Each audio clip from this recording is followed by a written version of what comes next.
ప్రియులారా, మరొకసారి మీ అందరికీ మన ప్రభువు రక్షకుడైన ప్రభు యేసుక్రీస్తు నామములో మీ అందరికీ నా శుభాకాంక్షలు తెలియజేస్తున్నాను. ఈరోజు మనం 39వ శ్రీల సహవాస కూడికలోనికి ప్రవేశించి ఉన్నాం కనుక ప్రతి ఒక్కళ్ళు మీ మనసుని కొద్ది నిమిషాలు వాక్యం మీద ఇచ్చినట్లయితే మనం ఈరోజు ఒక ఇద్దరు స్త్రీల గురించి ధ్యానం చేయడానికి ప్రారంభించుకుందామండి. ఏదేమైనా కానీ ఇన్ని స్త్రీల సహవాసుల కూడికలు జరుపుకున్నప్పటికీ కూడా మనం వాక్య ప్రకారంగా జీవించకపోతే ఇప్పుడు చేసినటువంటి 39 స్త్రీల సహవాస కూడికలు కూడా వ్యర్థమే. ఎందుకంటే ఎంతో కష్టపడి ఎంతో సమయాన్ని వెచ్చించి ఎంతోమంది మన సహోదరులు కూడా కష్టపడి మంచి మంచి ఆలోచన చేసి ఎంతోమంది సహోదరుల గురించి ఎంతోమంది స్త్రీల గురించి బైబిల్ గ్రంథంలో తెలియజేసినప్పటికీ కూడా మీరు విని కూడా వాటి ప్రకారంగా జీవితాలు మార్చుకోకపోతే పెట్టినటువంటి ప్రయాసం మొత్తం వ్యర్థమైంది. అది ఇంకా బాగా అర్థమయ్యేలా చెప్పాలంటే, ఒక రైతు బాగా వేరే కాడ అప్పులు తెచ్చి పంట పండించిన తర్వాత ఆ పంటకి సరైన దిగుబడి రాకపోతే ఎలా అయితే కష్టపడతాడో, ఎలాగైతే బాధపడతాడో, ఎలాగైతే ఇబ్బంది పడతాడో, ఎలాగైతే అప్పులు పాలైపోతాడో, అలానే చెప్పమన్నటువంటి వాక్యం అనేది కష్టపడి చెప్పిన తర్వాత ఆ వాక్యాన్ని మీరు కూడా దాని ప్రకారంగా లేకపోతే దానికన్నా రైతు పడేటువంటి బాధ కన్నా కానీ 1000 రెట్లు బాధపడేటువంటి అవకాశాలు ఉంటాయి. కాబట్టి చెప్పబడుతున్నటువంటి వాక్యాన్ని చాలా జాగ్రత్తగా వినాలి. సందర్భానుసారంగా మనం ఒక సందర్భం వచ్చినప్పుడు ఎలా ప్రవర్తించాలి, ఎలా మాట్లాడాలి, ఎలా జీవించాలి, ఎలా నడవచ్చుకోవాలి అనేది కూడా చాలా జాగ్రత్తగా నేర్చుకోవాలి మనందరం. కాబట్టి చెప్తున్నటువంటి ప్రతి స్త్రీ గురించి కూడా మీరు క్షుణ్ణంగా పరిశీలించి చెప్పిన తర్వాత మరోసారి ఆ స్త్రీ గురించి ధ్యానం చేస్తే మన హృదయంలో ఉండిపోద్ది. చెప్పినటువంటి స్త్రీ గురించి మనం ధ్యానం చేయకపోవడం వల్లే మనం బైబిల్ సరిగ్గా చదవలేకపోతున్నాం, తగ్గుడి పడుతున్నాం, అర్థం చేసుకోలేకపోతున్నాం. అదే చెప్పినటువంటి దాన్ని మరొకసారి మనం నెమరేసుకుంటే బైబిల్ మీద మనకు ఒక పట్టు ఉంటుంది. చదవబోతున్నటువంటి వచనాలు కూడా మనకి క్షుణ్ణంగా అర్థమయ్యేటువంటి అవకాశం ఉంది. కాబట్టి ఈరోజు మనం వాక్య భాగంలోని ప్రవేశిద్దామండి. ఈరోజు మనం చర్చించుకోబోతున్నటువంటి ఇద్దరు స్త్రీలలో మొదటి స్త్రీ ఎవరంటే, యేసుక్రీస్తు ప్రభు వారు తాను శిలువకు అప్పగింపబడుతున్నటువంటి రోజుల్లో దినమున ఆ యెరూషలేము కుమార్తెలు కొంతమంది స్త్రీలు ఆయన యొక్క మరణ వేదనను చూసి రోధిస్తూ ఉంటారు, దుఃఖిస్తూ ఉంటారు. దుఃఖిస్తున్నటువంటి సమయంలో ప్రభు యేసుక్రీస్తు వారు ఒక మాట అంటారు.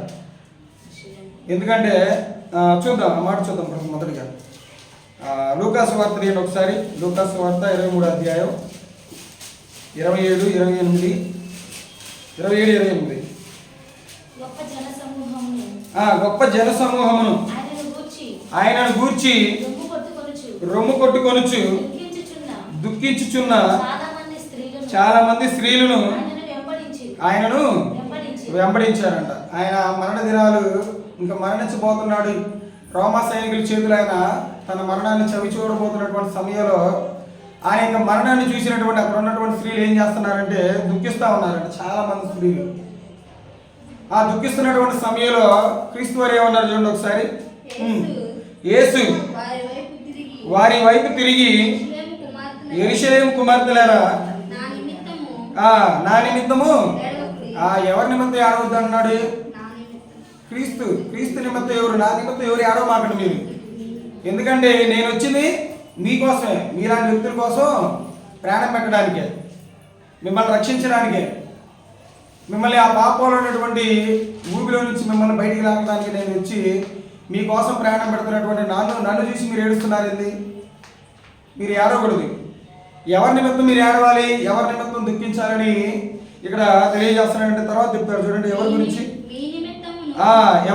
ఎవరి నిమిత్తం దుఃఖించాలి? మీ నిమిత్తం దుఃఖించాలి. ఎందుకంటే భవిష్యత్తులో ఉగ్రత రాబోతుంది మీ మీదకి. భవిష్యత్తులో ఉగ్రత రాబోతుంది కాబట్టి ముందు మీ గురించి ఏడవండి. మీరు మీ జీవితం గురించి మీరు ఒకసారి ఆలోచన చేయండి. మీ జీవితం అనేది బాగుందా లేదా? దేవుడు చెప్పిన మాటల ప్రకారంగా మీ జీవితం ఉందా లేదా? దేవుడు ఇచ్చినటువంటి ఆజ్ఞల ప్రకారంగా మీ జీవితం ఉందా లేదా? ఒకసారి ఆలోచించుకోండి, ఒకసారి గ్రహించుకోండి, ఒకసారి మీ ఆత్మ పరిశీలన మీరు చేసుకోండి. చేసుకున్న తర్వాత దేవుడికి ప్రతికూలమైనటువంటి పరిస్థితులు మనం ఏమైనా జీవిస్తున్నామేమో ఒకసారి గమనించుకొని మీ బ్రతుకుల్ని మార్చుకోండి, దేవునికి అనుకూలంగా బ్రతకండి అని దాన్ని బట్టి క్రీస్తు వారు చెప్తున్నాడు. మీ నిమిత్తం ఏడవండి, మీ బ్రతుకులు మారాలని ఏడవండి. మీ బ్రతుకులు మారాలని మీరు ఏడ్చారనుకోండి, మీ బ్రతుకులు ఏమైపోతాయి, మారిపోతాయి. మీ మీద నుంచి ఉగ్రత అనేది పోతుంది. అలాగే అలా కాకుండా మీ పాత జీవితాన్ని మీరు ప్రారంభించుకుంటా ఉంటే ఏమొచ్చింది, మీకు మీ జీవితాల్లోకి ఉగ్రత రాబోతుందని చెప్తా ఉన్నాడు. కాబట్టి మన ఆత్మీయ జీవితం గురించి మనం ఏడుస్తూ ఉండాలి. నేను ఎంతవరకు దేవుడి కార్యాలని నెరవేరుస్తున్నాను లేదా అని. కొండ మీద ప్రసంగంలో చెప్తాడు క్రీస్తు వారు ఏమని, దుఃఖించేవారు ధన్యులు, వారు ఓదార్చబడతారని మెసేజ్ కూడా మాట్లాడుకున్నాం మనం. ఈ దేని నిమిత్తం దుఃఖించమన్నాడు ఆయన అంటే మన ఆత్మీయ జీవితాన్ని గురించి దుఃఖించమన్నాడు. లోకంలో ఏదో పోతుంది, ఆస్తి పోతున్నాయి, అంతస్తులు పోతున్నాయి, పొలాలు పోతున్నాయి, బంగారం పోతుంది, వీటి గురించి కాదు మీరు ఏడవలసింది. అవి పోతే మళ్ళీ సంపాదించుకోవడానికి అవకాశం ఉంటుంది. కానీ పాపంలో పడిపోయామనుకో దాని నుంచి రావడం అనేది చాలా కష్టం. ఆత్మీయ జీవితానికి దూరం అయిపోయామనుకో అది రావడం అనేది మళ్ళీ దాన్ని తిరిగి రావడం అనేది చాలా కష్టం. కాబట్టి ముందు మీరు ఏం చేయాలి, మీ ఆత్మీయ జీవితాన్ని ఒకసారి చూసుకోండి. దేవుడి మాటల ప్రకారంగా నా జీవితం ఉందా లేదా అనేది చూసుకోండి. ఇంతకుముందు స్త్రీల గురించి మనం చాలామంది స్త్రీల గురించి మంచి మంచి స్త్రీల గురించి చెప్పుకున్నాం. వాళ్ళందరూ దేవుడికి దృష్టిలో చాలా బాగా జీవించారు. వాళ్ళ గురించి మీరు ఒకసారి ఆలోచన చేయండి, ఎంత బాగా బ్రతికారు అనేది. వాళ్ళలాగా నేను బ్రతకాలనేటువంటి ఆలోచన రావాలి మీకు. అబ్రహాం గారు భార్య ఉంది శారమ్మలాగా బ్రతికేటువంటి రావాలి, అలాంటి ఆలోచన రావాలి. ఆమెలాగా నేను ఎందుకు బ్రతకూడదు? నోవా గారి భార్య ఉంది, నోవా గారి భార్యలాగా నేను ఎందుకు బ్రతకూడదు? నా జీవితాన్ని ఎందుకు దేవుళ్ళు కట్టుకోకూడదు అనేటువంటి ఆలోచన రావాలి. లేకపోతే లోతు గారి భార్యలాగా ఏమైనా ఆలోచిస్తున్నారంటే మన ప్రాణాలకే ముప్పు, మన ఆత్మీయ జీవితానికే ముప్పు. కాబట్టి ఇక్కడ దేవుడు క్రీస్తు వారు ఏం తెలియజేస్తున్నారంటే నా నిమిత్తం ఏడవమాకండి, మీ నిమిత్తం ఏడవండి. మీ నిమిత్తం ఏడవండి. మొదటిగా మన ఆత్మీయ జీవితంలో దేవుడిలో మన యొక్క ఆత్మీయ జీవితం అనేది పడిపోతుందా, లెగుస్తుందా? దినదినం వాక్యాన్ని వింటున్నటువంటి మనందరం ఈ వారంలో 2 సార్లు కలుసుకొని వాక్యాన్ని ధ్యానిస్తున్నటువంటి మనలో ఏం పని చేయాలంటే వాక్యమే పని చేయాలి. వాక్యం పని చేయకుండా లోకంలో ఉన్నటువంటి మాటలు పనిచేస్తామని అనుకోండి, అది మన ఆత్మీయ జీవితానికి పడిపోయేటువంటి అవకాశం ఎక్కువగా ఉంటుంది. ఎప్పటికైనా పడిపోతాం మనం. వాక్యంలో ఉన్నటువంటి మాటలు మనం వినకుండా వాటి ప్రకారం మనం జీవించకపోతే ఏమొచ్చిందంటే మనలో ఎవరు ప్రవేశిస్తాడు? సాతాను గారు ప్రవేశించి వాడి కార్యాలు వాడు జరిగిస్తూ ఉంటాడు. ఎప్పుడైతే మనం వాక్య ప్రకారంగా జీవించమో, ఎప్పుడైతే మన ఆత్మీయ జీవితం గురించి మనం జీవించమో, ఆలోచించమో, అప్పుడు మనం ఏం పడతామంటే పాపన పడిపోయేటువంటి అవకాశం ఉండదు. అందుకనే క్రీస్తు వారు చెప్తున్నారు, మీ గురించి మీరు దుఃఖించండి. భర్తతోనే సమాధానం ఉన్నారా? లేకపోతే ప్రార్థన చేయి, దుఃఖించి దేవుడి పట్ల నాకు సమాధానం కలగజేయ, నా భర్తతో నేను ఎలా ఉండాలి నాకు తెలియజేయని ప్రార్థన చేయాలి. నా పిల్లలతో సమాధానంగా లేదా, వాళ్ళని ఎలా పెంచుకోవాలో నాకు తెలియజేయి, వాళ్ళని దేవుళ్ళు ఎలా పెంచుకోవాలో నాకు తెలియజేయాలని ప్రార్థన చేయాలి. నా కుటుంబీకులు తన అత్తమామతో నేను సరిగ్గా లేదా, వాళ్ళతో నేను సమాధానంగా ఉండాలంటే నాకు ఎలా వాళ్ళతో పలకరిస్తే ఎలాంటి ఆలోచన కలిగి ఉంటే వాళ్ళు నాతో సమాధానం కలిగి ఉంటారు. ఒకవేళ నీకు దృష్టిలో నేను నీతిమంతురాలుగా ఉండాలంటే నేనేం చేయాలి? ఇలాంటి వాటిని మీ ప్రార్థనలు మీరు జ్ఞాపకం చేసుకున్నారనుకోండి, అవి మీరు చేయలేకపోతున్నప్పుడు మీరు దుఃఖించారనుకోండి, మీ మరణాలకు ఇచ్చినటువంటి దేవుడు మీకు కన్ఫామ్గా మీకు అవకాశం దయచేస్తాడు ఎలా ఉండాలి ఏంటనేది, మీరు నీతిమంతురాలుగా యథార్థవంతురాలుగా ఉంటే. ఇంకా ఎవరి నిమిత్తం ఏడమంటున్నాడు? ఇక్కడ 3 విషయాలు తెలియజేశాడు. మొదటి విషయం ఏంటిదంటే నా నిమిత్తం ఏడమాకండి, మీ నిమిత్తం ఏడవండి, మీ ఆత్మీయ జీవితం గురించి ఏడమంటున్నాడు. తర్వాత ఎవరి నిమిత్తం అన్నాడు? మీ పిల్లలు కూడా ఉగ్రత దినాల దగ్గరకు వస్తున్నారు, చనిపోవడానికి దగ్గరకు వస్తున్నారు, వాళ్ళ నిమిత్తం కూడా ఏడవండి. మీరు వాళ్ళ జీవితాలు కూడా ఒకసారి చూసుకోండి. వాళ్ళు దేవుళ్ళు ఉన్నారో లేదో చూసుకోండి. వాళ్ళు దేవుడి క్రియల ప్రకారంగా దేవుడు చెప్పినటువంటి మాటల ప్రకారంగా నివసిస్తున్నారా, జీవిస్తున్నారా లేదో చూసుకోమని చెప్తున్నాడు క్రీస్తు వారు.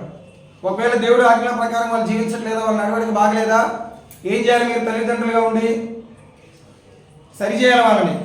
ఏలియా కుమారులకు వదిలేస్తే ఏమైపోతారు? పాడైపోతారు. అబ్రహాం గారు ఎలా పెంచాడు తన కుమారుడిని ఇస్సాకు గారిని? బ్రహ్మాండంగా పెంచిండు ఆయన. మరి ఇస్సాకు గారి కుమారులాగా మన కుమార్తెలు కూడా మనం అలా పెంచుకోవాలి. మనం కూడా ఏలి కుమారులాగా వదిలేసాం అనుకోండి, చాలా ఇబ్బంది పడతాం. కాబట్టి క్రీస్తు వారు ఎవరి నిమిత్తం ఏడవమన్నాడు? మూడవదిగా మీ పిల్లల నిమిత్తం ఏడవండి.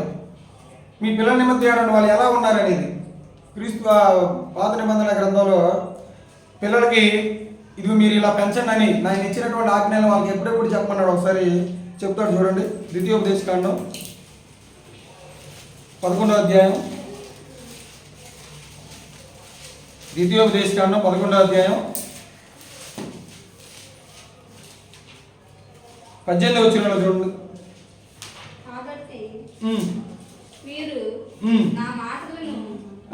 ఈ నా మాటలను మీ హృదయములలోను మీ మనసులలోను ఉంచుకొని వాటిని మీ చేతుల మీద సూచనలుగా కట్టుకొనవలెను. అవి మీ కన్నుల నడుమ భాషికములుగా ఉండవలెను. అంటే దేవుడి యొక్క ఆజ్ఞలు అనేవి అలా గుర్తుండాలంట. స్త్రీలకు కానివ్వండి, పురుషులకు కానివ్వండి. ఎందుకు గుర్తుండాలి? ముందు అవి మనకు గుర్తుంటే మన ఆత్మీయ జీవితం బాగుంటుంది, మన జీవితం అనేది దేవుడు నడుస్తూ ఉంటుంది. అవి మన దృష్టిలో, మన ఆలోచనలో, మన హృదయంలో లేకపోయింది అనుకోండి, మనం ఏం చెప్పగలం? మనం జీవించలేము, మన పిల్లలకు మనం చెప్పలేము. ఇంకా ఏం చెప్తున్నాడు కింద చదవండి. నీవు నీ పిల్లలకు నువ్వు ఎలా చెప్పాలి? నీ ఇంట కూర్చున్నప్పుడును, త్రోవను నడిచినప్పుడును, పండుకున్నప్పుడును, లేచినప్పుడును వాటిని గూర్చి మాట్లాడుచు వాటిని మీ పిల్లలకు నేర్పాలని చెప్తున్నాడు ఇక్కడ దేవుడు. ఆ రోజు అక్కడ ఉన్నటువంటి ఇజ్రాయెల్ ప్రజలు తమ పిల్లలకు వాళ్ళు సరైనటువంటి దేవుని యొక్క ఆజ్ఞలు నేర్పించకపోవడం వల్ల, వారి ప్రకారం వాళ్ళు జీవించకపోవడం వల్ల వాళ్ళు దేంట్లో పోతున్నారంటే ఉగ్రతలో పోతున్నారు. మరి మనం ఎంతవరకు మన పిల్లలకి మన వాక్యాన్ని నేర్పించగలుగుతున్నాం? ఎంతవరకు మన పిల్లలకి ఎంతవరకు దేవుడి యొక్క వాక్యాన్ని మనం చూపించగలుగుతున్నాం? మన మాదిరి వాళ్ళకి చూపించగలుగుతున్నాం? ప్రార్థన నేర్పించగలిగేటువంటి స్థాయిలోకి మనం ఉన్నావా లేదా? ప్రార్థన ఇప్పటి నుంచే మన పిల్లలకు మనం ఏం చేయించాలంటే ప్రార్థన అనేది ఎలా చేయాలనేది నేర్పిస్తూ ఉండాలి. ఇప్పటి నుంచే పెద్దవాళ్ళతో ఎలా ప్రవర్తించాలనేది నేర్పించాలి. దేవుని యొక్క వాక్యాన్ని ఎలా పరిశీలించాలని, ఎలా చదవాలని అనేటువంటి వాటి గురించి, దేవుని యొక్క కార్యాల గురించి చెప్తూ ఉండాలి. ఇంకా ఏం చేయాలంటే మన గోడల మీద కూడా ఏం చేస్తూ ఉండాలంటే ఆ పేర్లు పెడతా ఉండాలి. దేవుడి యొక్క వాక్యాలు కనపడతా ఉన్నాయి అనుకోండి ఎదురు. మన ఇంట్లో ఉన్నటువంటి పిల్లలు ఏమడుగుతారు? ఏందమ్మా ఫోటో, ఏందమ్మా వాక్యం అన్నప్పుడు మనం ఏం చెబుతాం? దాని మీద ఉన్నటువంటి వాక్యాన్ని చదివి పిల్లలకు వివరిస్తాం. దానివల్ల కూడా మన పిల్లలు మార్చేటువంటి అవకాశం ఉంటుంది. మనకి నేర్చుకోవచ్చు, మన పిల్లలకు మనం నేర్పించవచ్చు. ఇలా నేర్పించకపోవటం వల్లే, ఇలా వాళ్ళకి బుద్ధి చెప్పకపోవటం వల్లే ఆ ఉగ్రత దినం రాబోతుంది. కాబట్టి ముందు మీ పిల్లలను మార్చుకోండి అమ్మా. మీ పిల్లల నిమిత్తం మీరు దుఃఖించండి. మీ పిల్లలు మీ యొక్క చేయి దాటిపోతున్నారు. మీ పిల్లలు మీ మాట వినలాగా దేవునికి దూరం అయిపోతున్నారు. కాబట్టి ముందు మీ పిల్లల నిమిత్తం కూడా మీరు దుఃఖించండి అంటున్నాడు. అలా దుఃఖించకపోవడం వల్ల ఏలిగారి కుమారులు ఏమైపోయారు? ఉగ్రత పాత్రలు అయిపోయారు. సమూయేలు కుమారులు కూడా ఇలా అయిపోతారు. దేవుడు నచ్చినట్టుగా జీవిస్తారా?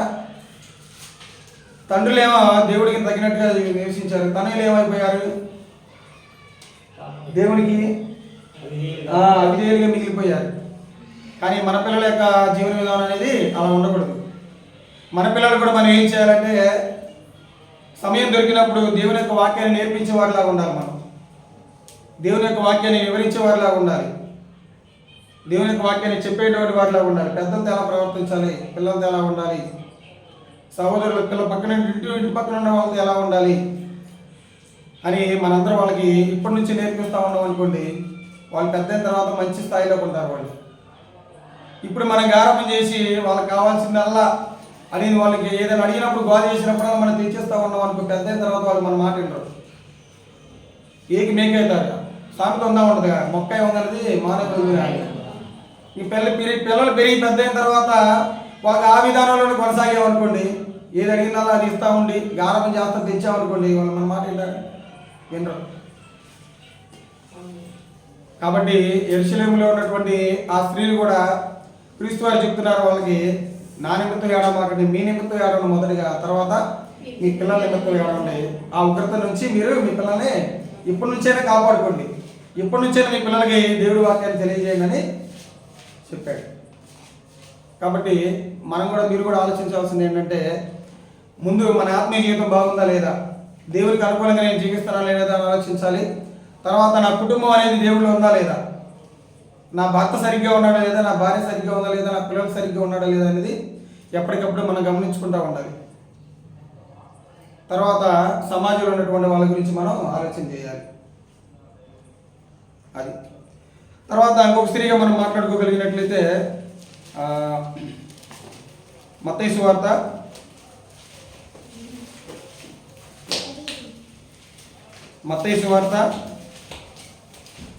28వ అధ్యాయం. క్రీస్తు వారు చనిపోయి 3వ దినాన్ని లేస్తారని చెప్తాడు కదా. లేచిన తర్వాత మొదటగా ఎవరు వెళ్తారు అక్కడికి, సమాధి దగ్గరికి? ఇద్దరు స్త్రీలు వెళ్తారు. ఎవరో చూడండి వాళ్ళు.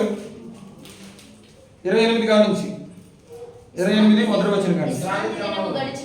విశ్రాంతి దినం గడిచిపోయిన తర్వాత ఆదివారమున తెల్లవారుచుండగా మగ్దలేని మరియు వేరొక మరియు సమాధిని చూడవచ్చారంట. ఇదిగో ప్రభు దూత పరలోకము నుండి దిగి వచ్చి రాయి పొర్లించి దాని మీద కూర్చుండెను. అప్పుడు మహాభూకంపము కలిగెను. ఆ దూత స్వరూపము మెరుపు వలె నుండెను. అతని వస్త్రము హిమమంత తెల్లగా ఉండెను.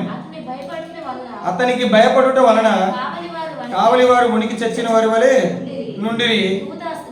దూత ఆ స్త్రీలను చూచి, మీరు భయపడకుడి, సిలువ వేయబడిన యేసును ఎవరు వెతుకుతున్నారంట? క్రీస్తు వారిని వెతుకుతున్నారంట. సిలువ వేయబడినటువంటి క్రీస్తు వారు ఎక్కడ ఉన్నారని వెతుకుతున్నారంట వాళ్ళు. చూడండి ఎంత ఇష్టమో క్రీస్తు వారండి ఆయన వాళ్ళకి. శిష్యులకు లేదు ఇది. ఎవరికి ఉంది ఆసక్తి అంటే, దేవుడిని అక్కడ ఉన్నాడా లేడా, 3వ దినాన్ని లెగుస్తాడన్నాడు కదా, ఆయన లెగుస్తాడా లేదని ఎవరు వెళ్ళారు ముందుగానే చూడటానికి అంటే, మగ్దలేని మరియ, వేరొక మరియ అంట. చూడండి దేవుడి మాట మీద ఎంత నమ్మకం వాళ్ళకి. నేను లెగుస్తానని చెప్పిన తర్వాత కూడా వాళ్ళు కరెక్ట్గా అక్కడికి వెళ్ళి ఆయన చెక్ చేశారంటే, ఆయన అంటే ఎంత ఇష్టం ఆ వాక్యం అంటే వాళ్ళకి. వాక్యం ఇచ్చినటువంటి దేవుడే కదా క్రీస్తు వారు. మరి ఆ వాక్యం మీద వాళ్ళకి చూడండి ఎంత ఇంట్రెస్ట్ ఉందో. మరి మనకుంది అంత ఇంట్రెస్ట్ వాక్యం మీద అంటే, మనల్ని మనం ఆత్మపరిశీలన చేసుకోవాలి. మన వాక్యమే సరిగ్గా చదవలేకపోతున్నాం, ఇంకా వాక్యం మీద ఇంట్రెస్ట్ ఏమి వచ్చింది? మన వాక్యాన్ని సరిగ్గా పరిశీలించలేకపోయినటువంటి స్థితిలో ఉన్నాం మనం. మనకేముండేది ఇంక వాక్యం మీద ఇంట్రెస్ట్? ఆ దేవుడి మీద నమ్మకం విశ్వాసం కలిగినటువంటి ఇద్దరు స్త్రీలు ఏం చేశారంటే, ఆయన ఉన్నాడా లేదా అని చూడటానికి వెళ్ళారంట. తర్వాత ఏం జరిగింది చూడండి. తర్వాత ఇక్కడ లేడు. దూత చెబుతున్నాడు వాళ్ళిద్దరికి ఏమని, ఆయన ఇక్కడ లేడు, తాను చెప్పినట్టే ఆయన లేచి ఉన్నాడు. రండి, ప్రభు పండుకొనిన స్థలము చూచి త్వరగా వెళ్ళి ఆయన మృతులలో నుండి లేచి ఉన్నాడని దూత చెప్పింది. మీరు రండి చూడండి, స్థలంలో ఆయన లేడు. చూపించాడు ప్రూఫ్ దూత. లేకపోయేసరికి వాళ్ళు నమ్మారు. ఇది వెళ్ళి మృతుల నుంచి క్రీస్తు వారు లేచారని ముందుగా మీరు వెళ్ళి ఆయన శిష్యులకి చెప్పమని చెప్తాడు. వీళ్ళు ఏం చేస్తారు? విన్నటువంటి ఆ పునరుద్ధాన విషయాన్ని ఎమ్మటే ఏం చేస్తారు? విన్నటువంటి పునరుద్ధానాన్ని చెప్పడానికి బయలుదేరుతారు వాళ్ళు. వేరే మాటలు పెట్టుకోవాలి, వేరే పనులు పెట్టుకోవాలి వాళ్ళు. ఎమ్మటే చెప్పమనేటువంటి మాటని అపోస్తులకు తెలియజేయాలని ఏం చేస్తారు వాళ్ళు? వెళ్తారు. చూడండి అదే జరిగింది. 7వ వచనం ఒకసారి. త్వరగా వెళ్ళి ఆయన మృతుల్లో నుండి లేచి ఉన్నాడని ఆయన శిష్యులకు తెలియజేయుడి. ఇదిగో ఆయన గలియాలోని మీకు ముందుగా వెలుచున్నాడు. అక్కడ మీరు ఆయనను చూతురు. ఇదిగో మీతో చెప్పిదనండి. ఇంకా ఆయన దొరికి ఆయన కనపడి ఆయన గలియాలో అక్కడ చెప్పడంలో వీళ్ళు ఏం చేస్తున్నారు? పరిగెత్తుకుంటున్నారు. ఇంకా ఆయన చూద్దాం ఆయన నిజంగా లేచాడు లేదనేటువంటి నమ్మకంతో విశ్వాసంతో ఆయన చూడటానికి వెళ్తున్నారు. ఈయన చూడటానికి వెళ్తున్నటువంటి క్షణంలోనే ఆయన ఎదురొస్తాడు వాళ్ళకి. ఆయన ఎదురొస్తాడు. చూడండి కిందకి. వారు భయముతోను మహా ఆనందముతోను సమాధి యొద్ద నుండి త్వరగా వెళ్ళి ఆయన శిష్యులకు ఆ వర్తమానము తెలుప పరిగెత్తుచుండగా యేసు వారిని ఎదుర్కొని మీకు శుభమని చెప్పాను. వారు ఆయన యుద్ధకు వచ్చి ఆయన పాదములు పట్టుకొని ఆయనకు మొక్కగా ఆయన మృగ్గారండి. ఆయన కనపడంగా ఎంత ఆనందం, ఎంత సంతోషమో, ఎంత సంతోషమేనండి ఆయన చూడంగానే వాళ్ళకి. ఆయన పునరుద్ధానాన్ని దూత చెప్పగలే వెంటనే వాళ్ళు ఆలోచించకుండానే ఆయన పునరుద్ధానాన్ని శిష్యులకు తెలియజేయడానికి బయలుదేరాడు. చూడండి వాళ్ళకు ఉన్నటువంటి ఆసక్తి, వాళ్ళు విన్నదాన్ని ఏం చేశారంటే ఇతరులకి ప్రకటించడానికి ఇష్టపడ్డారు. మరి మనం వింటున్న వారం వింటానే ఉన్నాం, స్త్రీలు మీరు వింటానే ఉన్నారు. మరి విన్నటువంటి వాక్యాన్ని ఎవరితో మీరు పంచుకున్నారా? ఇదిగో ఈరోజు ఈ సహోదరుడు ఈ స్త్రీ గురించి చాలా బాగా చెప్పాడు అక్క, చాలా బాగా చెప్పాడమ్మా, చాలా బాగా చెప్పాడు మావయ్య. అత్త మరి ఎవరితో పంచుకున్నటువంటి దాఖలు ఉన్నాయంటే లేవు. కొంచెం సమాధానం ఉందా అత్తల కాడి ఇంటి దగ్గర? మావయ్యతో సమాధానం ఉందా? ఇరుగు పొరుగు వాళ్ళతో సమాధానం ఉందా అంటే ఉండదు. మనం ఏందో, మన పని ఏందో, మన బ్రతుకు ఏందో, మన ఇది ఏందో, ఇంకంతే. అలా ఉంటే ఉపయోగం ఏముంది? వీళ్ళకు ఉన్నటువంటి ఆసక్తి అనేది ఇక్కడ ఉన్నటువంటి స్త్రీలకు కూడా ఉండాలి. వాళ్ళు విన్నటువంటి ఆ యొక్క పునరుద్ధానాన్ని ఏం చేశారు? ఎమ్మటే ప్రకటించడానికి బయలుదేరారు. మరి విన్నటువంటి వాక్యాన్ని మీరు ఎంతవరకు ప్రకటిస్తున్నారు, ఇతరులకు తెలియజేస్తున్నారు? ప్రకటించడం అంటే మిమ్మల్ని బండ్లు వేసుకుని ఊళ్ళో తిరిగి ప్రకటించడం కాదు. మీరు ఏం చేయాలి? ఇతరులతో పంచుకోవాలి. పంచుకుంటే మీరు ఒక మంచి సాక్ష్యం పొందిన వారి వల్లే ఉంటారు. మీకు కూడా బైబిల్లో ఉన్నటువంటి వచనాలు ఉన్నటువంటి దాంట్లో ఉన్నటువంటి భావం అర్థమవుతుంది, జ్ఞానం వస్తుంది, భక్తి వస్తుంది, ఎలా జీవించాలి అనేటువంటి ఆలోచన కలుగుతూ ఉంటాయి. కాబట్టి వీళ్ళకు ఉన్నటువంటి ఆసక్తి కూడా మీరు కలిగి ఉండాలి. చాలా మంచి ఆసక్తి, ఆనందం. మొదటగా భయం వేసింది, తర్వాత ఏం వేసింది? వాళ్ళకి ఆనందం వేసింది. ఆయన చూడాలి, కనిపెట్టాలి. ఒకసారి కనపడంగా ఆయన ఏం చేశారు? ఆయన కనపడంగా ఏమంటే ఆయన కాళ్ళకు మొక్కారు వాళ్ళు. ఎవరు వాళ్ళిద్దరు? మగ్దలేని మరియా, వేరొక మరియా, వీళ్ళిద్దరు. కాబట్టి వీళ్ళ నుంచి మనం నేర్చుకోవాల్సింది ఏంటంటే వాళ్ళకు ఉన్నటువంటి ఆసక్తి, విన్నటువంటి వాక్యాన్ని ప్రకటించడానికి వాళ్ళు బయలుదేరారు. వాక్యాన్ని ప్రకటించడానికి బయలుదేరారు. వాళ్ళు సత్యాన్ని ప్రకటించడానికి బయలుదేరారు. మనం బయలుదేరుతాం మన ఇంటికాడ నుంచి. ఇంట్లో ఇది జరిగిందని చెప్పగలిగా పంటి పక్కన వాళ్ళకి, ఆయన పక్కన వాళ్ళకి, ఆయన పక్కన వాళ్ళకి, ఇంకా అది ఇది అది ఇలా ఉండకూడదు. అనవసరమైనటువంటి విషయాల మీద సమయాన్ని మనం గడపకూడదు.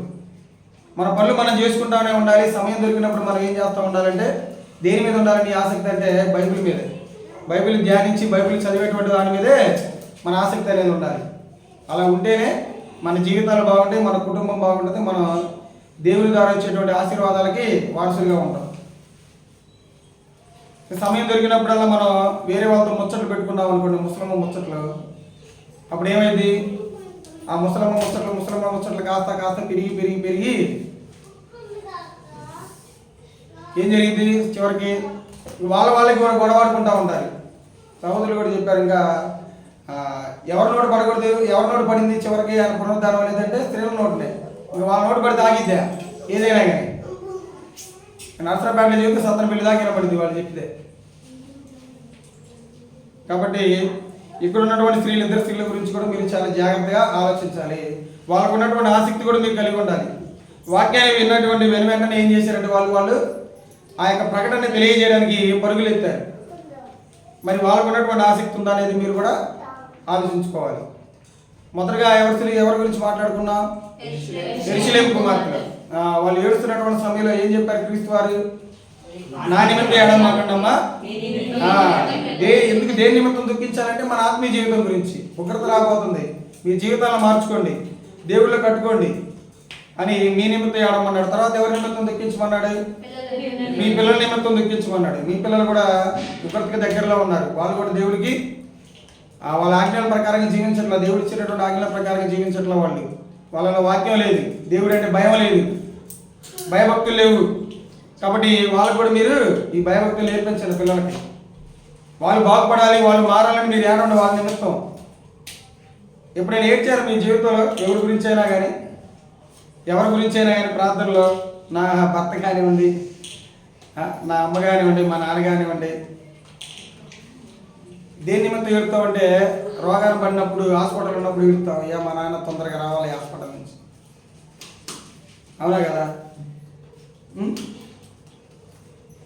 అది కూడా ఏడవడం తప్పులేదులే. కానీ ఇంకా మెరుగైంది ఏంటిదంటే ఆత్మీయ జీవితం బాగుండాలి, దేవుళ్ళో మనం ఇంకా ఎదగాలి, పెరగాలి, నా కుటుంబం అంతా దేవుళ్ళో ఉండాలి, నా కుటుంబీకులందరూ దేవుళ్ళో వర్ధిల్లాలి అనేటువంటి ఆలోచన కూడా కలిగి ఉండాలి మనందరం. అలా ఎవరైతే తన నిమిత్తం, తన పిల్లల నిమిత్తం వాళ్ళు బాగున్నారంటే సమాజ నిమిత్తం కూడా ఏడవాలి. క్రీస్తు వారు ఏడవాలి సమాజ నిమిత్తం. యెరూషలేమును చూసి ఏడవాలా క్రీస్తు వారు. అలాగే ఇర్మియా గారు ఏడవాలా యెరూషలేమును చూసి. యెరూషలేము అంటే యెరూషలేములో నివసిస్తున్నటువంటి ప్రజల నిమిత్తం. ముందు మన నిమిత్తం ఏడవాలి. మన ఆత్మీయ జీవితం బాగుంటే ఎదుటివాడు మారలేదని వాళ్ళ నిమిత్తం మనం గుర్తించాల్సినటువంటి అవసరం మనకు ఉంది. ఇలాగే ఇంకా నెక్స్ట్ ఎవరి గురించి మాట్లాడుకున్నాం? మగ్దలేని మరియు వేరేని మరి వాళ్ళకున్నటువంటి ఆసక్తి ఏంటంటే విన్నటువంటి వాక్యాన్ని ప్రకటించడానికి బయలుదేరారు. మీరు కూడా ఏం చేయాలంటే విన్నటువంటి వాక్యాన్ని మీరు ఊరులు తిరిగి ప్రకటించాల్సిన అవసరం లేదు. కానీ మీరు పొరుగు వాళ్ళకి ముందు మీరు వినాలి, మీరు గ్రహించాలి, విన్నటువంటి వాక్య ప్రకారంగా మీరు జీవించాలి. జీవించిన తర్వాత జీవిస్తున్నటువంటి తరుణంలో నేను కూడా వాక్యాన్ని ప్రకటించాలనేటువంటి ఆతృత మీలో ఉందనుకోండి, ఆసక్తి మీలో ఉందనుకోండి, మీరేం చేస్తారు? ఎమ్మటే మీరు పొరుగు వాళ్ళకి తెలియజేస్తారు, మీ వాక్యాన్ని ప్రకటిస్తారు.